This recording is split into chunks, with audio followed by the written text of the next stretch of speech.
Ang susunod na programa ay rated PG. Patnubay at gabay ng magulang ay kailangan sa mga batang manonood. Ani ang mga headlines sa Aksyon Davao. Usa ka improvised explosive device mibusikat sa General Santos City. Otoridad sa Davao City doble alerto sa pagbantay sa seguridad. Turil PNP, problemado na sa kakulang sa tao, human 8 ka mga sakop dinhi ang girelieve sa pwesto. Armed Forces of the Philippines o AFP gideklara ng NPA infested free ang lungsod sa Nabunturan, Compostela Valley Province. Og igakos LGU milagda og kasabutan tali sa Iyakat 11 kontra human trafficking. Ang mga maaksyong balita sugda na! Mayanog sa bantang mga dapit na mabot ni Para saan nga ba ang mga nakatambak ng mga relief goods? Wala nitong DFD-15. Nananatili pa rin daw siyang kampiyon sa puso ng kanyang mga kababayan.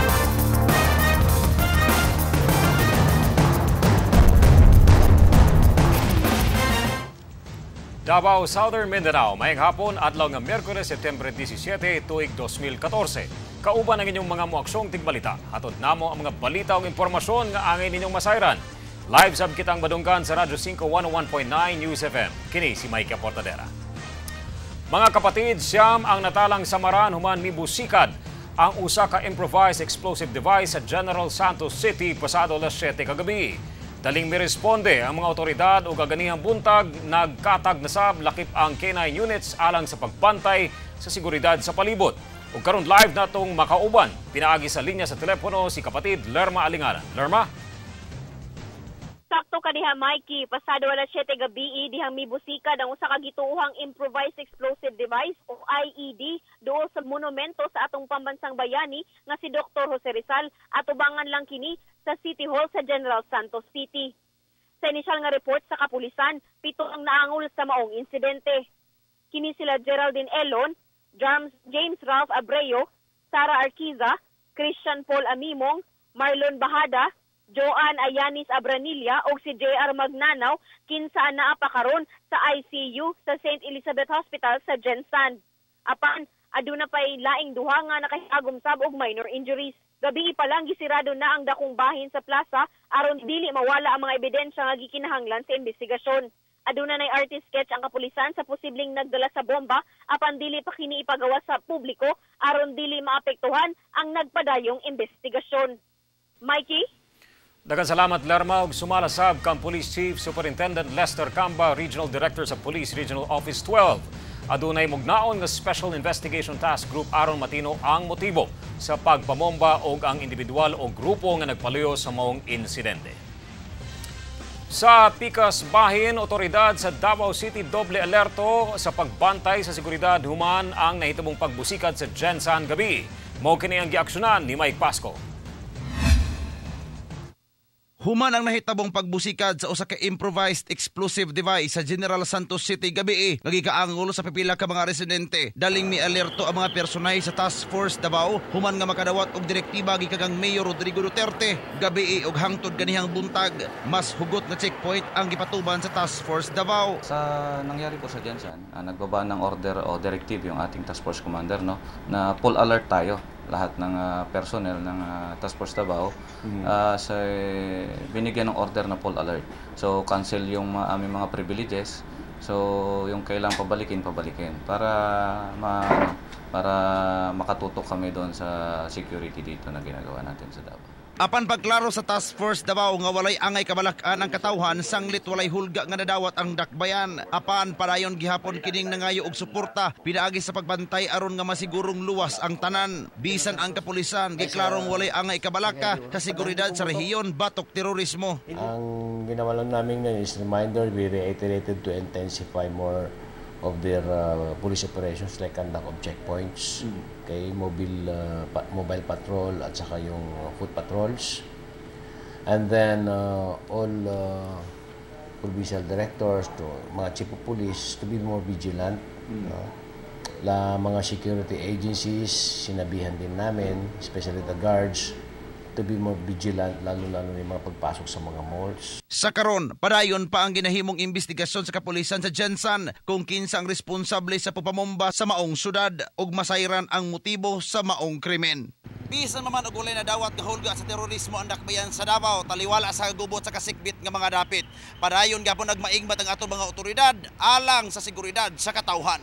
Umaakson Mike Pasco, News 5. Mga motorista nga misay lalom sa checkpoint mapasalamatan og gisabot ang maong proseso sa kapulisan alang sa kalinaw sa dakbayan. Umaksyon, Paulo Anota.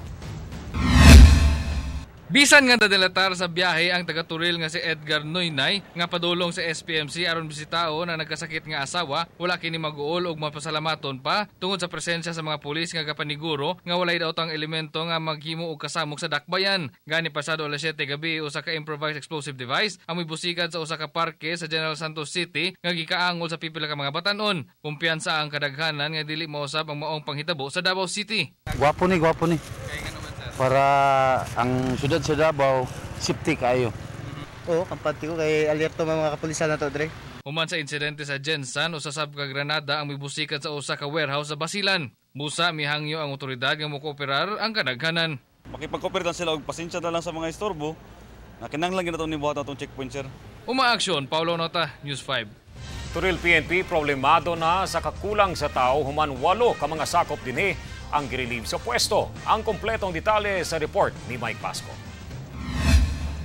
8 ka mga police personnel sa Turil PNP ubo sa intelligence unit ang girelieve una sa pwesto sa pagkakaron. Kini pinaagi sa gahom sa Special Order number 203 nga gipagawa sa PRO 11. Ang maong mga personahe mao sila si PO1 Jeremiah Cunanan, PO3 Rico Adlawan, PO3 Bernardo Flauta, PO3 Eugenio Mendez, PO3 Janwid Kagape, PO3 Catalino Jalalon Jr., PO2 Rick Jan Borja ug PO1 Jeffer Villegas. Apan paglaro ni Police Chief Superintendent Wendy Rosario, dili konektado sa kaso ni Coral ang pag-relieve sa 8. May nagtawag sa akin na may mga iba pang pulis dyan sa Turil na hindi daw nagpe-perform ng trabaho properly. Some are drinking while in uniform. So nagpakandak ako ng discreet investigation. And then we found out na yung allegations ng caller ay may katotohanan. So, there were 8 identified people, PNP, na parang may mga irregularities in the performance of the duties. Hinoon, gidugang ni Rosario nga nagnegatibo ang mga personahe sa Turil PNP human nga gipaubos kini sa surprise random drug test gahapon tungod sab sa maong pag-relieve. Problemado karon ang Turil PNP sa kakulang sa mga kapulisan. Sa kinatibuk-an, adunay 95 ka mga personahe sa Turil PNP ug 1:3,000 ang ratio sa matag pulis dinhi. Sanglit miabot na sa kapin 283,000 ang mga residente sa tibuok Turil District ug karon nga nakuhaan kini og mga personahe. Dugang kabug-aton na sab kini sa hanay sa otoridad. Mababawasan kami yung ibang mga sections, tatanggalon para mapunan yung nabawas na mga tao. Doon kami apektado. So kung ang mobile natin is tagdadalawa, mangyayari niyan kasi yung talagang pulisiya ng city director natin, dalawa kada mobile ang mangyayari, tag-iisa na lang ang mobile na sasakay. Sa karon, kasamtangang anaa sa admin branch sa Davao City Police Office ang maong mga pulis. Nagdumili na sab sa paghatag og gumento ang pamilya ni Coral labot sa gihimong aksyon sa PRO 11. Umaaksyon Mike Pasco, News 5. Pag-ulan sa dakbayan, muluntad pa og pipila ka adlaw laing usa na sab ka low pressure area, posibleng mahimong bagyo. Kini ang balitang giaksyonan ni Irene de la Cruz. Padayon makasinati og pag-ulan ang tibuok Davao Region sumala sa pag-asa. Kini tungod matod pa sa southwest monsoon ngatod sa bag-ulang nakagawas nga si Bagyong Luis sa Philippine Area of Responsibility. Posible matod pa nga mulungtad ang dili maayong lakat sa panahon sa 2 hangtod 3 ka adlaw. Diin masinati ang mapanganurong kalangitan, kusog nga pag-ulan ug hangin ingon man pagkilat. Natay bagyo nga nagagawas na pero ang gawas nagyahapon ta low pressure bali southwest monsoon. So bali kanang southwest monsoon mo na siya nag-trigger sa mga cumulonimbus clouds kanang localized nga weather system nato nga naghatag dato karon og paulan. Laing usa na sabka low pressure area nga posibleng mahimong bagyo ang namonitor sa Pag-asa. Di nasiplatan kini gani ng kadlawon sa gilayong 1,070 km East Visayas. Okay, low pressure area na siya. Tapos makita na sa dagat na siya. O posibleng mga after mga makasulod sa par, pwede na siya mahimong bagyo. Gabi na sinati ang kusog nga pag-ulan, diin gibaha na sabang pipila ka mga area sa dakbayan. Gani tungod sab sa kusog nga hangin, naggirig kining usa ka poste sa dalang lanang ganinang buntag. Nag-worry lang ko kay basig simba ko matumba ba kay ang wire na rin nagunit ana Yan ay matumbahan niya simba ko mga lumalabay lamin na kami na mga motor o mga sakyanan. Busa nagpahimang nuna usab ang Pag-asa sa katawhan nga mag-igmat kanunay. Pahimang nuna ako sa mga katawhan sa Davao City o sa Region 11 kung mahimo magmainandamon. Kay ang pag-ulan nato kusugod kaayo kita nato sa gabi may mga part sa Davao City o sa Davao Region nga naay mga pag-ulan, so wali makasinatita na og mga flash floods, flooding sa low-lying areas o pwede mag landslides. Ang sunod na tropical cyclone nga mosulod sa Philippine territory tawgon nga Mario. Umaaksyon, Irene De La Cruz, News 5. Usa kada kong kahoy natumba human ang kusog nga pagpundak sa ulan gabi. Pipila kaya rin sa Bago Oshiro temporaryong nawadan og supply sa kuryente. Umaaksyon, Jem Avancenia Arenas, exclusive.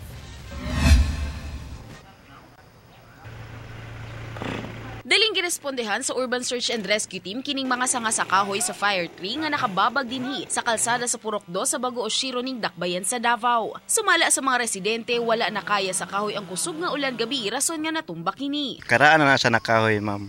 Tapos nanagan mo dire kay basig na ay mo na masulod na motor ba mapilit niya ng kuryente. Manang wala mo pag-i dire. May aksyon sabdayo ng Davao Light and Power Company tungod sa natumbahan ang pipila nila ka wiring hinungdan nga nakasinati og brownout ang mga namuyo dinhi. Kani nga sitwasyon, automatic ni bigay among fuse ni bigay na siya. So wala na siya kuryente. Ipang libre lang tong mga alambre nga nakadisturbo sa dalan. O para delikado sa mga tao. Basin na matumbahan, wala ta kabalo. And then kanang mga asa regarding sa live wire, ma'am, delikado jud siya. Just kay kung magtumba na siya, dili dayon na to na ma-check sa tuang kwan sa Davao Light at possible na yung mga possible na to ng mga residente diri na makurintihan. Pahimang no usab sa otoridad nga ugaling adunay mamatikdan nga mga kahoy nga hapit na matumba, daling makikoordinar sa mga hingtungdan. Mapasalamaton ang mga residente dinhi sa Bago Oshiro sanglit na hipos dayon ang kahoy nga natumba, una pa man nagsugod ang klase sa Bago Oshiro Elementary School. Umaaksyon, Jem Avancenia Arenas, News 5. At ang pamilya sa usa ka OFW sa Kuwait nangayog tabang human usa ka tuig na nga walay kontak sa ilang kabanay.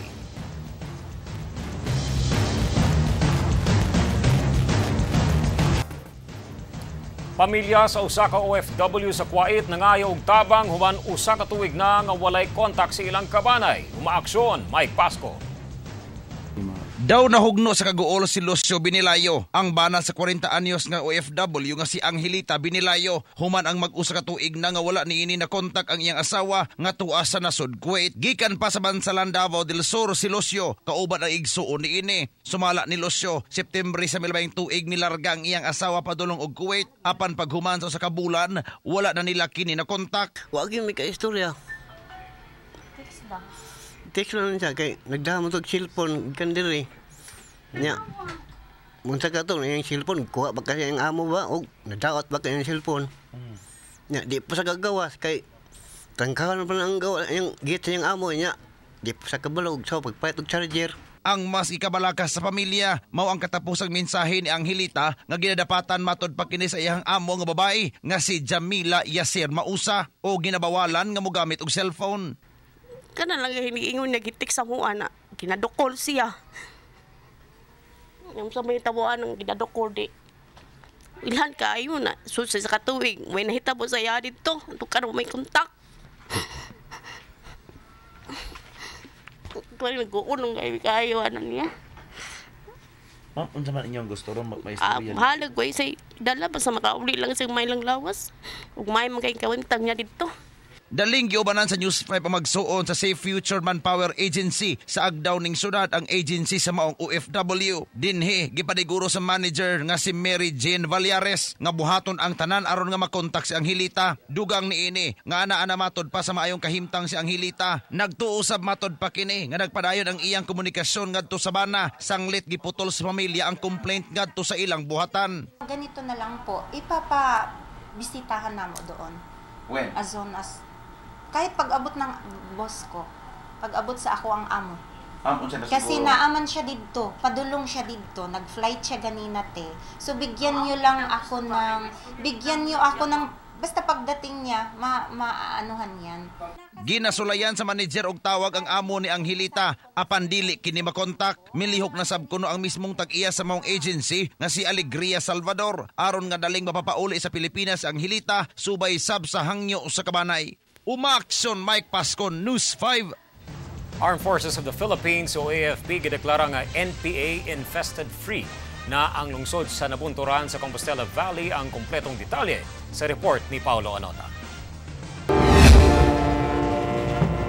Nagsadya gayud ang tibok munisipalidad sa Nabunturan sa Combal human nga gipasa na sa Armed Forces of the Philippines ang responsibilidad sa Internal Security Effort o ISA sa lungsod ngadto sa lokal na panggamhanan ug sa kapulisan. Pinagi kini sa gilagdaang Memorandum of Understanding ni Major General Eduardo Año, Commander sa 10th Infantry Division ug Mayor Romeo Clarin. Pasabot niini nga NPA infested free na o dili na masinati ang presensya sa rebelding grupo sa lugar. Ang Nabunturan magpadayon sa iyang paghiusa, pagkabuot sa kinatibuk-an o hingpit nga kalinaw. Gipasabot hinuon ni Major General Año nga dili sila muhawa sa lugar apan ang kapulisan na ang manguna sa pagbantay sa kalinaw sa lungsod. Ang Nabunturan ang pinakaunang lungsod sa Compostela Valley nga gideklara isip NPA infested free area. This is very significant because as the capital town of Combal Province, Nabunturan is the first municipality to hand over internal security effort, and likelihood it will create a domino effect to other towns here in Combal. We will just continue what the Army did. No? Sila ang dating sa ISO, sa Internal Security. So ang Internal Security, ibali na sa MOA. Bot pa sa bot, wala na ang threat sa NPA. Matod ni Mayor Clarin, dakong tabang kini aron mas managhan pa ang negosyong mosulod sa ilang lugar. Gani karong tuig 2014, gila ang Nabunturan isip most competitive LGU sa National Competitive Council Philippines ug sa USAID. So nagadugang ang pagsalig sa mga investors nato, dungagan pa ni karon nga pakita po nga atong nagpirma na atong MOA. Sa pagdeklara nga NPA infested free na ang lungsod sa Nabunturan, naglaom ang mga opisyal sa kasundaluhan na masundan pa kini sa laing mga munisipalidad ug alang sa mga lumulupyo dinhi nga mas malinawon ug mas daghana ang magnegosyo sa ilang lugar. Umaaksyon, Paulo Anota, News 5, Compostela Valley. Siyam ka mga sakop sa 60th Infantry Battalion gipasilunggan humaan sa malampusong pakigkumpate kontra sa rebelding NPA niatong Domingo. Atong ibalik si Paulo Anota. Mismong ang Commanding General sa 10th Infantry Division sa Armed Forces of the Philippines nga si Major General Eduardo Año ang misabit sa Military Merit Medal sa usa ka enlisted personnel ug 8 ka mga miyembro sa Civilian Armed Forces Geographical Unit o CAFGO sa 60th Infantry Battalion human sa ilang malampusong pakigkumbate kontra sa kapin 25 ka mga rebelding NPA sa engkwentro na hitabo sa Sitio Poiton, Barangay Gupitan sa Kapalong, Davao del Norte niadtong Domingo sa hapon. Ang mga nakadawat sa maong mga medalya mao sina Corporal Lito Masaluon ug ang mga CAFGO nga sina Ongging Aurelio ug Larry Masaluon, Makoy Ugaril, Jonathan Liruan, Noel Warag, Alan Umpukanon ug si Mikmik Casiano. Sa tala sa kasundaluhan, 3 ang patay sa bayan sa NPA ug 2 lang ang samdan sa mga sundalo. Nagtuo si Corporal Lito Masaluon nga mas daghan pa ang nangalaga sa rebelding grupo human sa ilang 2 ka oras nga gubat. Si Ongging Masaluon aduna pay balinis sa bala nga nakalubong sa tuong kamot niini. Sa among nakita, ang tapok, sa isa ka tapok lang 11 ka tao. Tapos, sobra sila 20. So, pila nakakatuwigan ang pagdala sa amo, sir? Wala na ibalaod namo sa lumad nga matuman, kung dili sila natanan nga balaod among matuman. Na-recover pa sa lugar ang usa ka M16 ug usa ka AK-47 high-powered firearm, usa ka improvised explosive device, granada ug mga subversibong dokumento. Na-recover sab ang mga backpacks ug pipila ka mga tambal nga gibitbit sa rebelding NPA. Matod ni Anyo, mismo ang mga lumadna sa lugar sa Kapalong ang mialsa kontra sa presensya sa CPP-NPA. Ang implication nito ay pagpapatunay na ang ating mga komunidad na namulat na sa mga karahasang ginagawa ng mga CPP-NPA ay nagmamanifest na gusto na nilang itaboy o itigil yung mga presensya ng CPP-NPA sa mga lugar na yon. Kahinumduman nga karong bulan sa Setyembre, may deklara og pangayaw o tribal war ang mga dato sa tribong lumad sa Kapalong, Davao del Norte kontra sa rebelding grupo. Umaaksyon, Paulo Onota, News 5. Human sa pasidungog nga gihatag sa mga KAFGU sa kampo sa 60th IB sa Asuncion, Davao del Norte, gipresenta sab kang Major General Eduardo Anyo ang tulo ka mga lalaki nga mibalik sa sabakan sa gobyerno human mibiya sa rebelding NPA. Ang duha ka mga rebel returnees misurrender na adtong bulan sa Agosto. Kini mao sina alias Yoyong ug Alvin ug ang laing usa pa misurrender na adtong Septembre 10 nga usa ka alias Tarzan. Gitagaan sa sundalo og pinansyal nga assistance ang mga rebel returnees ug ginaproseso na ang kwartang ihatag kang alias Yoyong sa pagsurrender na sab sa M1 o Garand rifle niini luyo sa Guns for Peace program sa kasundaluhan.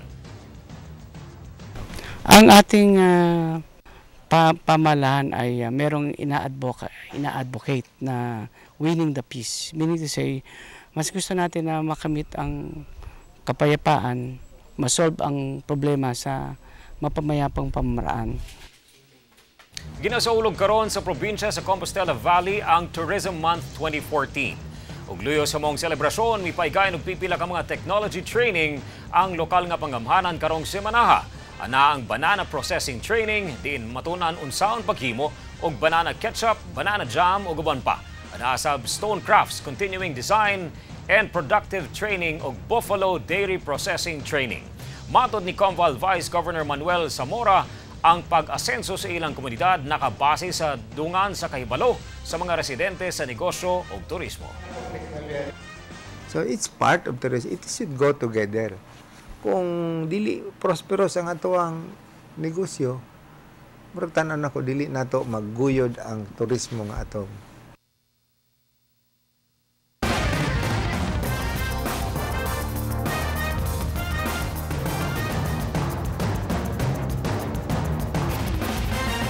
Aksyon Davao would like to thank Pearl View Salon. Daghan ba ang problema nga giatubang sa inyong barangay aron matagaan na kini og pagtagad og igong kasulbaran? Aniya na ang programa nga andam nga mutabang kaninyo. Kini ang Aksyon sa Barangay, ang pinakamaaksyong programa nga mutabang kaninyo sa paghatag og kasulbaran sa mga nag-unang problema sa inyong lugar. Alang sa inyong pangutana og reklamo, mamahimong motawag sa 297-0292. Labaw pa sa balita, Aksyon.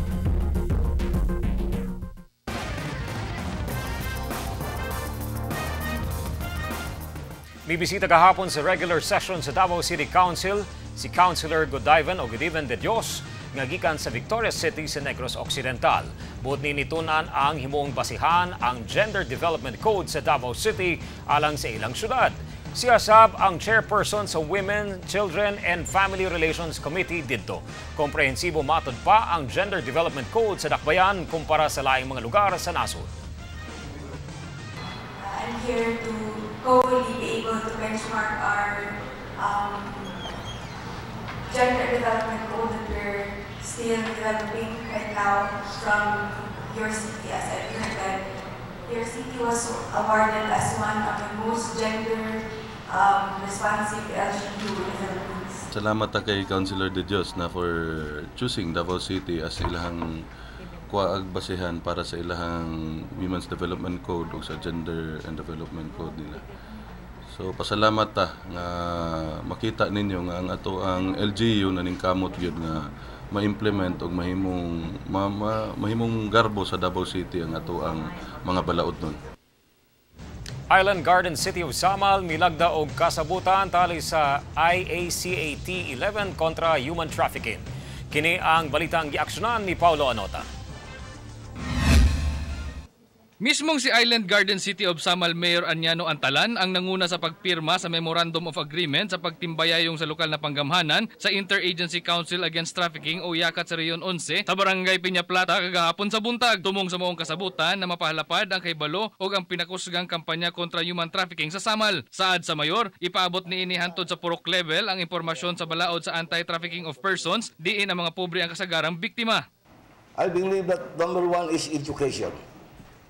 We have to educate people in the barangays level, up to the purok level, because only those very poor people in our purok will be enticed, will be deceived by this illegal recruiter.